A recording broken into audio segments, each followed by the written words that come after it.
Well, I noticed the other day a observation of start photographing birds and wildlife for a competition. And I think that one way of attracting your subjects is to treat them to a winter feeder, especially as it gets colder. And what I used to do as a little boy, my cousin as well, my cousin John Field used to do the same thing. Both our fathers were butchers, and they used to bring home scrap beef fat, which our mothers used to render down and used in cooking, substitute for lard, which was rationed. This way we had very nice cake with beef fat.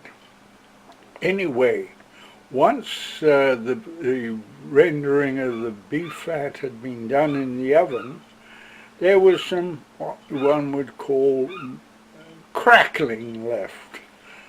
And we used to put that through a mincer. And when it was fairly cool. And this way we would add a little bird seed, small grass seed or anything that we could find that the birds would love.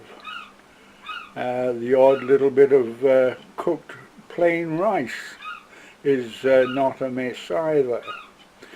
And we used to put it in, make it into the size of a cricket ball.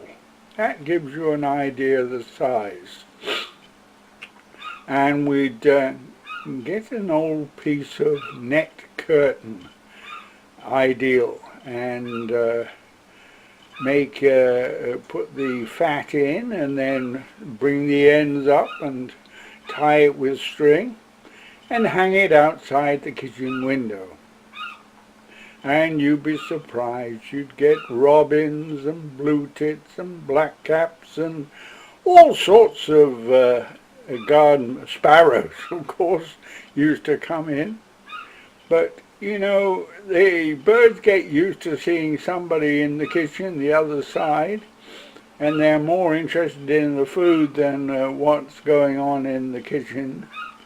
And that's when you can actually get a camera shot of the bird, similar to the one that's in the photograph here.